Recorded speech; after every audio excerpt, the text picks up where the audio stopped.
gaming tends to be seen as something separate or as a reward, but as we've evolved, we kind of start to understand how gamification can apply to learning and how it can apply for people that are older, so that it goes beyond just, oh, making education fun for the kids. We're still kids inside, and I want to bring that out through how I present the material. Wow, that's great. I love that because there's a particular model. It's used in instructional design, but it's not as well used. And I'm trying to change that, and I'm trying to help other instructional designers, those that I teach, and just in general to learn about this model. And it's called the ARCS model, and it stands for attention, relevance, confidence, and satisfaction. So that ties really well into gaming, right? Because we look at how can we get their attention? How can we provide that relevance to what they're learning? And then how can we build that confidence? And I think gaming does a great job at doing that with the rewards and the leveling up, right? And then give them that satisfaction that says, at the end of this, yeah, I know that I really learned what I needed to learn, or help with that, like what you're doing with job seeking and getting that job that will sustain them. So it's really great to see how we can help those adult learners through that and use those models and tools that help us along the way.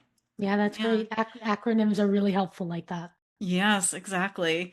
So I wanted to, kind of provide an example for my listeners because I know those are really helpful when we can have those concrete examples. So could you walk through maybe one before and after example where Chat GPT or Gamma improved ESL or a job search resource such as a portfolio or maybe interview prep? Yeah, sure. I actually have that example here. So, one of the things that I like to do is I do create my own GPTs sometimes when I see that there's a need. And I really like to get the frameworks that I've been learning how to teach with and provide them to students in a way that makes those results more specific and really draws out the value that is hard to get if you don't have something guiding you. So I created this one called ESL Stories that I'd be happy to share if anyone's interested.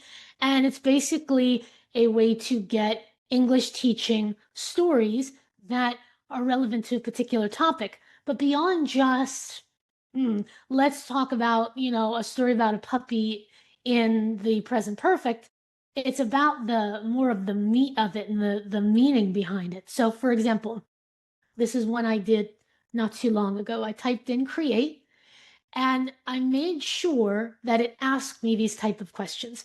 What's the topic or the theme? What grammar do we focus on? What vocabulary? What English level? What's the tone or the intention?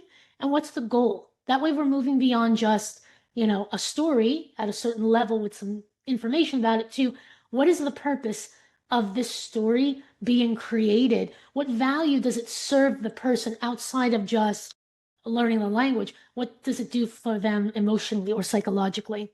So I also have them create a short version and a longer version. That way, the short version, they can get some idea of the grammar and new vocabulary.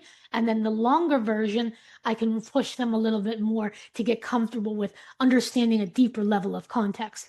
So when I answered all of those questions, I came up, or ChatGPT came up with this. I was helping a student with like cargo, like imports and exports. So I wanted something related to logistics to that.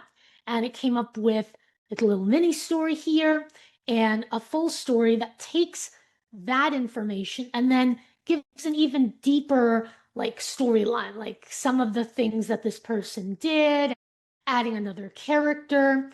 It also adds comprehension questions, discussion questions, showing some examples, some of the vocabulary, and prompts that can help with their writing so that we are dealing with all of the skills: reading, speaking, writing, and listening. Because that would be asking the questions would help them listen. So this gives basically a lesson or about a lesson in one go. You can ask for more examples, sentences, or more prompts, but you essentially have the breakdown of what that lesson would be. So once that's done, because I don't want to just use ChatGPT and just scroll down, it's a little bit flat. I take that and I put it into a Gamma, and Gamma basically creates your own presentation. So I Right. took that, pressed preserve, and got this in a very nice, colorful, because you can also choose the design, very colorful Gamma that looks nice. I think I added some stuff a little bit afterwards or changed a little bit, but essentially that's mostly what's there. And that's pretty much a lesson ready to go.